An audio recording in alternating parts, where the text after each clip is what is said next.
युद्ध की चिंताएं हैं और दूसरी तरफ इकोनॉमी की मजबूती की उम्मीद, इन दोनों के बीच में कैसे अप्रोच करें सर बाजार? अनिल जी, अगर आप देखें तो इंडियन बाजार काफी स्ट्रेंथ दिखा रहे हैं लास्ट काफी दिनों से। और इसका क्लियर इंडिकेशन है कि घरेलू जो अर्थव्यवस्था है वो काफी स्ट्रांग है। और आपके दर्शकों को खाली 3 डेटा पॉइंट शेयर करना चाहूंगा। पहला, इस बार जो हम आरबीआई और सेंट्रल बैंक के एक्शन देख रहे हैं, एटलीस्ट मैंने अपने लास्ट 2 डिकेड के करियर में ऐसा स्ट्रांग प्रोएक्टिव आरबीआई नहीं देखा। और क्लियरली जनवरी में सिस्टम में करीबन 3.5 लाख करोड़ का डेफिसिट था। हम कोई भी बिजनेस से बात करते थे लास्ट ईयर, या डीलर डिस्ट्रीब्यूटर जितने भी बिजनेस व्यापारी लोग से बात करते थे, सब ये बोलते थे चक्का घूमना बंद हो गया है। खाली आपका स्टॉक मार्केट ऊपर जा रहा है, बट ग्राउंड लेवल पर रियलिटी कुछ और ही है। लेकिन जनवरी के बाद जो नए आरबीआई गवर्नर ने क्लियरली जब बागडोर संभाली, तो उन्होंने लिक्विडिटी 10 लाख करोड़ का पंप इन किया। और वो 3.5 लाख करोड़ डेफिसिट और 4 लाख करोड़ पॉजिटिव हो गया। और उन्होंने सीआरआर रेट कट भी अनाउंस किया है लास्ट मॉनेटरी पॉलिसी में, जिनका इम्पैक्ट सितंबर से अक्टूबर में दिखेगा। प्लस 100 बेसिस पॉइंट से हमने ब्याज दर कम किया है, उसका इम्पैक्ट आपको बहुत जल्दी दिखने लगा है। बिकॉज इस साइकिल में क्या है कि जितने कंज्यूमर लोन है वो एक्सटर्नल बेंचमार्क मतलब रेपो रेट या ट्रेजरी बिल रेट से कनेक्टेड है। और उसका ट्रांसमिशन कंज्यूमर लोन के ब्याज दर कम होने में बहुत फास्ट होता है, जो प्रीवियस साइकिल में नहीं होता था।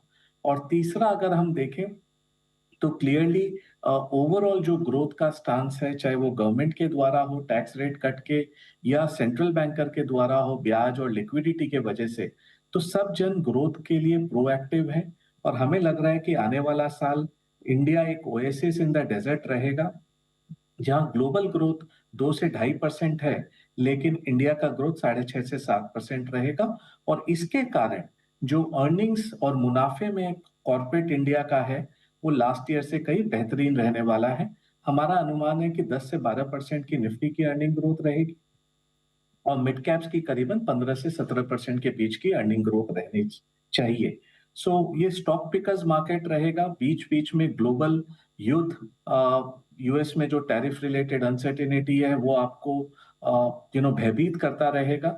लेकिन इंडिया के मैक्रो इकोनॉमिक फंडामेंटल्स काफी इंक्रीमेंटली इंप्रूव हुए हैं, और मार्केट उसे क्लियरली रिफ्लेक्ट कर रहा है। हमारा स्टांस ये रहेगा कि मार्केट एक रेंज बाउंड मैनर में है।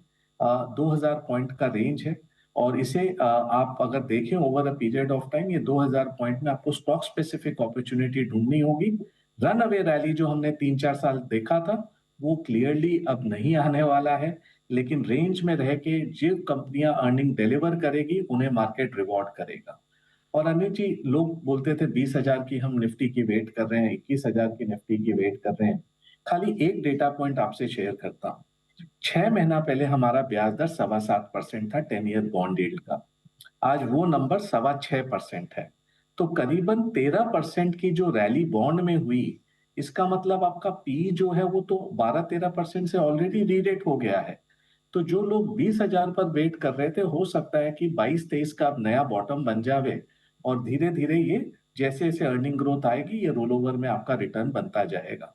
तो ज्यादा डरने की जरूरत नहीं है, लेकिन लेवरेज पोजीशंस ना कैरी करें, बिकॉज मार्केट बहुत वॉलेटाइल रहने वाला है ग्लोबल न्यूज के कारण।